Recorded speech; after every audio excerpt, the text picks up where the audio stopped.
नमस्कार देवियों और सज्जनों, मैं हूं अजय मिश्रा और आप देख रहे हैं आपका अपना यूट्यूब चैनल ऑटो इन्फोटेक। और ऑटोमोबाइल से रिलेटेड बातें हैं तो सिर्फ कार ही नहीं, बाइक्स भी तो होनी चाहिए। और बाइक्स में अगर रेट्रो बाइक्स की बात हो तो बात ही क्या। लेकिन आप जो बाइक सोच रहे हैं रेट्रो बाइक्स में, वो आज हम उसका रिव्यू नहीं करने वाले। मतलब हम रॉयल एनफील्ड का रिव्यू नहीं करने वाले, हम उसके एक बहुत ही तगड़े कंपटीशन होंडा सीबी हाइनेस 350 का रिव्यू करने वाले हैं। उसके ओनर से भी आज मैं आपको मिलाऊंगा, who is a college going guy, और बताऊंगा कि उसके पीछे क्या रीजंस थे, क्यों ली उनने ये बाइक और कैसा है उनका एक्सपीरियंस। तो वीडियो को लास्ट तक देखते रहिएगा। Let's go.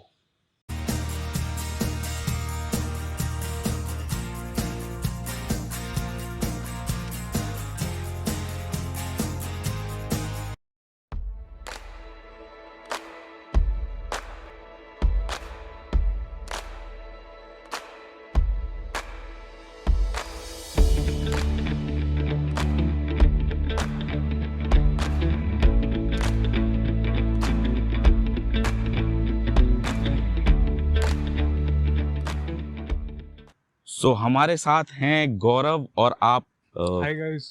तो मैं आज गौरव से बात करूंगा कि इनने ये जो इतनी शानदार खूबसूरत रेट्रो बाइक है, देश में रॉयल एनफील्ड का चर्चा ज़्यादा है, इनने आउट ऑफ द बॉक्स हट के ये बाइक क्यों ली, आज सबसे पहले इनसे ये जानते हैं।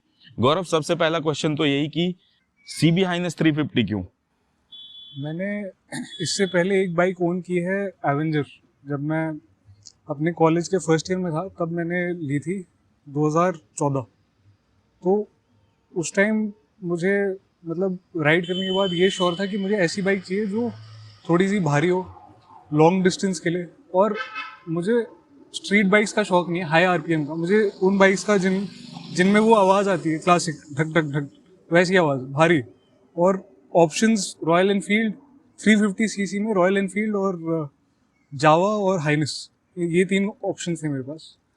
अब रॉयल एनफील्ड में एक ही प्रॉब्लम मुझे लगी कि बहुत ही ज़्यादा कॉमन हो गई है। अभी आप कहीं भी पार्किंग करेंगे आपको मतलब 5-6 रॉयल एनफील्ड उस लाइन में दिखेंगे ही दिखेंगे।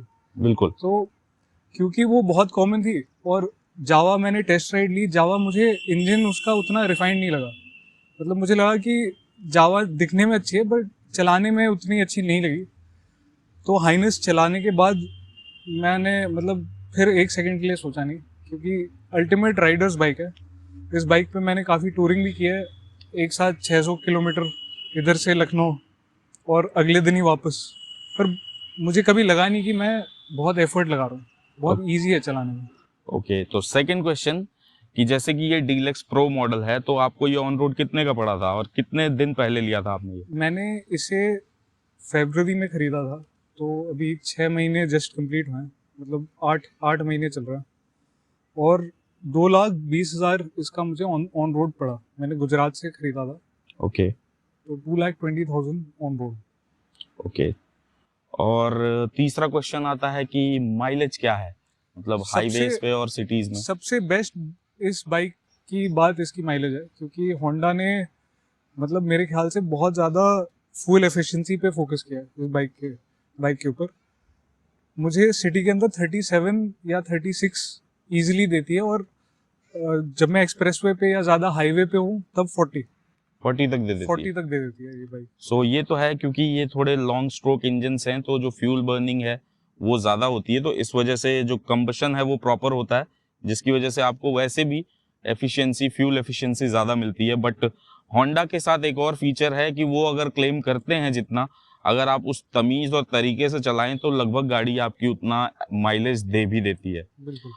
एक चीज और कि जैसे ये सिर्फ बिग विंग यूनिट्स के लिए मतलब है स्पेशली ये बाइक, तो मतलब ये तो है कि आपको उस लाइन में नहीं लगना जहां एक्टिवा और बाकी सारी बाइक्स की सर्विस हो रही है। बट फिलहाल अभी 50 या 60 ही, 70 आउटलेट्स हैं। तो प्रॉब्लम होती है सर्विस वगैरह में या स्पेयर पार्ट्स में या कुछ भी ऐसा? प्रॉब्लम होती है अगर मैं कहीं मतलब किसी ऐसे एरिया में रहता जहाँ से बहुत दूर होता। बट क्योंकि मेट्रोज सारे मेट्रोपॉलिटन सिटीज़ में हैं, दिल्ली में मेरे ख्याल से 2 हैं, और सर्विसिंग पड़पड़गंज में मतलब कोई दिक्कत नहीं है। एक ही चीज़ है, अगर मैं ट्रैवल करके कहीं और सेटल हूँगा तो मुझे फैक्टर इन करना पड़ेगा, क्योंकि बाकी ये किसी होंडा शोरूम में आपको इसका कुछ इसकी सर्विसिंग कुछ नहीं होती। बिल्कुल। तो अगर आप इस बाइक को लेने का सोच रहे हैं तो आपको इस चीज़ का ध्यान रखना पड़ेगा कि इसके आउटलेट्स जो हैं, अभी नंबर ऑफ आउटलेट्स कम हैं, आपको स्पेशल ट्रीटमेंट मिलेगा, आपको लगेगा कि हाँ आप कोई स्पेशल आदमी है, लेकिन क्योंकि आउटलेट्स कम हैं तो आपको जो मेट्रो सिटीज़ हैं और जो बड़े शहर हैं वहीं पे इसके आउटलेट्स मिलेंगे, रॉयल एनफील्ड की तरह नहीं जो 1600 से ज़्यादा हैं। मैं रॉयल एनफील्ड इसलिए कह रहा हूँ क्योंकि मुझे लगता है कि मीटियोर 350 और जावा की जो क्लासिक है और 42 है उसके ही टक्कर की बाइक है ये, इसलिए बार बार इनके नाम आ रहे हैं। तो चलिए अब बाइक के कुछ स्पेसिफिकेशंस के बारे में मैं आपको बता देता हूँ और उसके बाद बाइक को चलाकर बताएंगे क्या फील है, कैसी है ये बाइक। Let's go. सो बात करते हैं अब इस बाइक के फ्रंट से। तो मैं जैसा कि आपको बता ही चुका हूँ, इसमें 2 मॉडल आते हैं। एक डीलक्स है जिसमें सिंगल टोन कलर्स के ऑप्शन मिलते हैं, और ये है डीलक्स प्रो। तो आप देख सकते हैं इसमें ग्रे और ब्लैक का कॉम्बिनेशन यूज़ किया जाता है। अगर आप देखें तो क्रोम का इतना शानदार तरीके से इस्तेमाल किया है होंडा ने, कहीं से भी एक्स्ट्रा नहीं लगता, कहीं से भी कम नहीं लगता। सबसे अच्छी बात तो मुझे ये लगी, रेट्रो फील पूरी आती है इस बाइक में, कोई दिक्कत वाली बात नहीं है। गौरव की अगर मैं हाइट का अंदाज़ा लगाऊं तो 5 फुट 7 इंच के हैं, और जब वो चला रहे थे इस बाइक को मुझे कहीं से भी नहीं लगा कि उनको सीट की हाइट से या उसकी बाइक की एक्सेसिबिलिटी से कहीं कोई दिक्कत थी।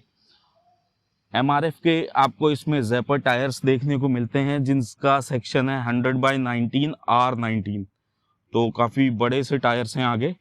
और पीछे अगर हम आएँ तो टायर्स का जो सेक्शन है 130/70 R18, तो 18 इंच के पीछे टायर मिलते हैं। और बाकी अगर बात करें इसके इंस्ट्रूमेंट क्लस्टर की, तो आप ये देख सकते हैं कि गोल सा डायल है, रेट्रो लुक देने की कोशिश की गई है। यहाँ पर एक छोटी सी LCD मिलती है जिसमें आप अपने gear position indicators, trip A, trip B and all these things देख सकते हैं। ये लाइट जो है ये ट्रैक्शन कंट्रोल की है, ये इंजन चेक लाइट, ABS और ये अपना न्यूट्रल है। तो ये चीज़ें हैं जो इसमें आपको देखने को मिलती है। Trip A, trip B, service reminders, all these things are there. उसके बाद इसमें एक आपको यहाँ पर USB Type-C का पोर्ट देखने को मिलता है, तो ये भी काफ़ी हैंडी हो सकता है आपको अगर मोबाइल वगैरह ऑन द गो चार्ज करना हो तो, क्योंकि ये क्रूज़र है।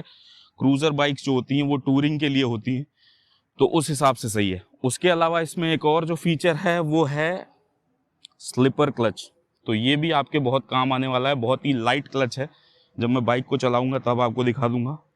फ्यूल टैंक की कैपेसिटी 15 लीटर, और जैसा कि गौरव ने बताया कि 40 की माइलेज, अगर हम 40 ना भी माने हाईवे पे तो भी आपके 550 किलोमीटर कहीं नहीं गए अगर आप एक बार इसे फुल करा लेते हैं तो।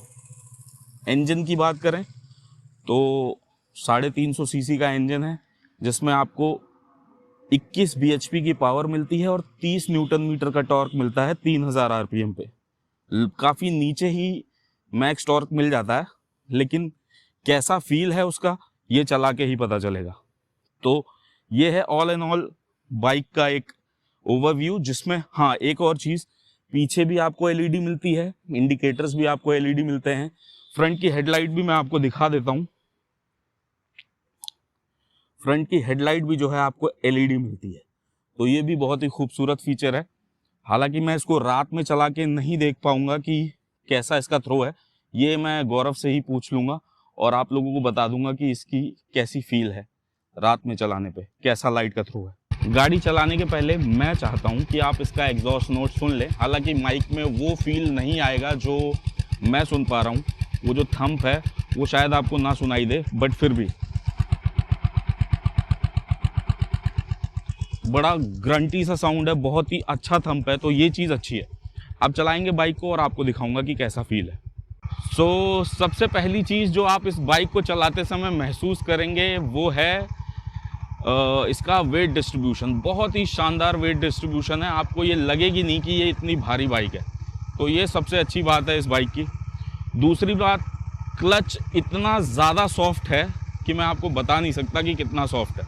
मतलब इसके कंपटीशन में इससे ज़्यादा सॉफ्ट क्लच शायद ही किसी का हो। अब एक चीज़ करके देखते हैं, सेकंड गियर में इस ब्रेकर को निकालने की कोशिश करते हैं और देखते हैं कि कोई कैसा इसका फील है, कैसा रिस्पॉन्स है, क्या और ये डाउन करने को कहता है गियर। जैसा लोग कह रहे थे कि बार बार गियर शिफ्ट्स वगैरह करने पड़ेंगे, बहुत सारे रिव्यूज़ आपने देखे होंगे, मैं रियल लाइफ में चला के देख रहा हूँ, मुझे तो ऐसा नहीं लगा। मैंने सेकंड गियर में ब्रेकर निकाला, बड़े आराम से निकल गई बाइक, 10 या 15 की ही स्पीड पे थी जबकि, तो ये चीज़ अच्छी है। अब जब मैं थोड़ा इसको हाई स्पीड पे चलाऊँगा तब आपको बताता हूँ कि इसका इंजन का जो रिफाइनमेंट लेवल है वो कैसा है। सो अब हम जा रहे हैं ऐसी सड़क पर जहाँ पर हम इसको देख सकते हैं, इसको फील कर सकते हैं कि इसका रिफाइनमेंट कैसा है। अभी देखिए मैं चौथे गियर में हूँ और 40-45 की स्पीड में हूँ, मुझे कहीं से भी नहीं लग रहा कि मुझे डाउन शिफ्ट करना चाहिए। तो ये कह देना कि डाउन शिफ्ट बहुत फ्रीक्वेंट मांगती है, ऐसा नहीं है। हाँ, कंपैरेटिवली थोड़ा ज़्यादा है क्योंकि गियर रेशियोज़ बहुत टॉल हैं, बट इतना भी नहीं है। अब पांचवा गियर लगाएंगे, देखते हैं 60 पे पांचवा गियर काम करता है या नहीं।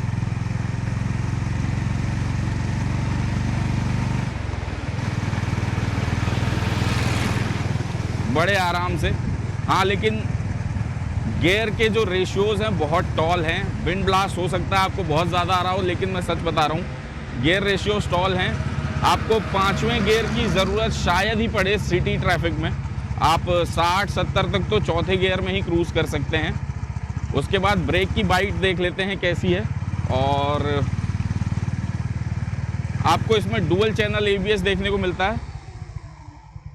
ब्रेकिंग काफ़ी सही है, मतलब अब एकदम आप ऐसा सोचें कि स्पोर्ट्स लेवल की बाइक जैसी कुछ ब्रेकिंग होगी तो ऐसा तो नहीं होता है, बट एक रेट्रो बाइक के लिए जो ब्रेकिंग चाहिए वो बहुत ही अच्छी है। सबसे बड़ा एडवांटेज इस बाइक का ये है कि इसका जो वेट है वो सिर्फ 181 किलोग्राम है, जो कि मीटियोर से लगभग 10 किलो कम है। तो इस वजह से ये थोड़ी लाइट फील होती है और आप जब इसे चलाएंगे तो आपको लगेगा भी कि हाँ सच में ऐसा है। हाँ, ये जो इसका LCD डिस्प्ले है ये थोड़ा बड़ा हो सकता था, क्योंकि धूप के टाइम में मुझे लगता है कि शायद इसमें थोड़ा कम दिखाई देता होगा या प्रॉपरली दिखाई नहीं देता होगा, बट फिर भी ना कहीं मैंने इसमें इसको 70-80 तक भगाया, ना मुझे कहीं इसके साइड मिरर में कोई वाइब्रेशन दिखा है, ना कुछ। एकदम मक्खन की तरह ये बाइक चलती है। अगर आप इसे रिफाइनमेंट के लेवल पे लेना चाहते हैं तो ये बाइक सच में बहुत सही है। अगर आप चाहते हैं कि आपके गैराज में सिर्फ ये अकेली बाइक हो तो भी आप इस बाइक को बिल्कुल ले सकते हैं। ये आपके डेली कम्यूटिंग के लिए बहुत सही बाइक है। ज़रूरी नहीं है कि इसको आप वीकेंड्स में ही निकालें, आप इसको डेली कम्यूटिंग कीजिए, बड़े आराम से ये चल रही है, बहुत इजी गोइंग बाइक है, तो ये चीज़ इसकी अच्छी है। हाईवेज़ पे आप 90-100 तक बड़े आराम से क्रूज़ कर सकते हैं, कहीं कोई दिक्कत नहीं होने वाली आपको। इतना अच्छा रिफाइनमेंट लेवल है इंजन का कि क्या कहने। हाँ, लेकिन ये है क्योंकि टॉल गियर्स हैं तो आपको कई बार आपकी ओवरटेकिंग जो है वो सच में प्लान करनी पड़ेगी, क्योंकि जो टॉर्क आपको चाहिए होता है अचानक से जब हायर गियर्स में आप गाड़ी को पुल करने की सोचते हैं तो वो वहाँ पे कहीं ना कहीं थोड़ा लैग करता है। लेकिन किसी गाड़ी में अगर कुछ खूबी है तो कुछ कमी भी होगी। हर चीज़ अगर परफेक्ट हो जाएगी तो फिर ब्रांड ही सारे बंद हो जाएंगे बाकी। तो इसलिए कुछ ना कुछ कमी रहनी भी चाहिए, मेरा ऐसा मानना है। आइए अब मैं गाड़ी को खड़ी करता हूँ और आपके साथ एक फाइनल बातचीत करता हूँ कि किस पर्पज़ के लिए ये गाड़ी बेस्ट सूटेड है, और उसके बाद अपनी वीडियो को एंड करते हैं। आ गए हैं वापस बाइक को चला के। मैं आप लोगों से जैसा प्रॉमिस किया था कि गौरव से पूछ लेंगे कि हेडलैम्प का थ्रो कैसा है, तो गौरव इसका हेडलैम्प का थ्रो कैसा है नाइट्स में आपने अगर बाइक चलाई है तो? नाइट्स में मुझे कोई दिक्कत नहीं हुई, बट अगर एकदम बहुत ही पिच डार्क नाइट है जहाँ पे कोई नाइट लैंप्स नहीं है तो ज़्यादा लॉन्ग डिस्टेंस थ्रो नहीं मिलता है इसका। लोग लगाते हैं एडिशन अलग से अगर टूरिंग के लिए जाना है, बट नॉर्मल कम्यूट के लिए परफेक्ट है। तो हाँ, शहरों में वैसे भी स्ट्रीट लाइट इतनी होती हैं, नोएडा, दिल्ली, गुड़गांव और मेट्रोपॉलिटन सिटीज़ में इतनी लाइट है कि आप इसको यहाँ पर बड़े आराम से यूज़ कर सकते हैं, क्योंकि स्ट्रीट लाइट्स वगैरह हैं यहाँ पर, तो इसमें कोई दिक्कत नहीं है। अब मैं बात करता हूँ अपने वर्डिक्ट की। मैं आपको बताता हूँ कि ये बाइक किस चीज़ के लिए बेस्ट है। तो अगर आप डेली कम्यूटिंग करते हैं ना बाइक से सिटी में, आप इस गाड़ी को लीजिए, कोई दिक्कत नहीं है। सिटी ट्रैफिक से बड़े आराम से आपको निकाल देगी। माइलेज भी बहुत ही बढ़िया है। ट्रैफिक कंडीशंस में चलाते हैं, क्लच बहुत लाइट है, तो आपको इसका बहुत ज़्यादा फ़ायदा मिलने वाला है। बार बार आपको गियर शिफ्ट्स करने भी हैं तो आपके हाथों में दर्द नहीं होगा। फिर उसके बाद किस चीज़ के लिए अच्छी है, अगर आप इसको हाईवे पे एकदम एक्सट्रीम क्रूजिंग के लिए यूज़ करते हैं तो भी ये बाइक बहुत शानदार है, क्योंकि जो हाई स्पीड स्टेबिलिटी है 100 110 वो बहुत ही शानदार है। मतलब मेरी गौरव से भी बात हुई है और he was saying that this bike is super stable. और जितना मैंने इसको चलाया अभी 10-15 मिनट, मुझे भी ऐसा लगा कि ये बाइक सच में बहुत ही सही फील देगी अगर आप इसको हाईवे पे चलाते हैं, क्रूज करते हैं इस बाइक से। डाउन साइड्स क्या हो सकते हैं, आपको अपने जो ओवरटेक्स हैं वो सच में प्लान करने पड़ेंगे, क्योंकि बहुत टॉल गियर रेशियोज हैं। इन गियर एक्सेलरेशन जो है वो जो मैंने मीटियोर चलाई है उससे थोड़ा मुझे कम लगा, बट ऐसा कुछ भी नहीं है। जब आप किसी बाइक के साथ, किसी प्रोडक्ट के साथ रहने लगते हो तो आप उसको पसंद करने लगते हो। तो ऑल एंड ऑल यही है। अगर आपको ये वीडियो अच्छी लगी हो तो इसे एक थम्स अप कीजिएगा, जितना हो सके अपने दोस्तों के साथ शेयर कीजिएगा, और हो सके तो आपके अपने YouTube चैनल ऑटो इन्फोटेक को सब्सक्राइब कर लीजिएगा। जाते जाते गौरव को एक बार फिर से हम थैंक यू करते हैं। Thank you Gaurav. Thank you so much, it was a pleasure. और अंत में फिर से वही एक बात कि जो देश के लिए खड़े हैं उनके साथ खड़े रहिए। जय हिंद, जय भारत।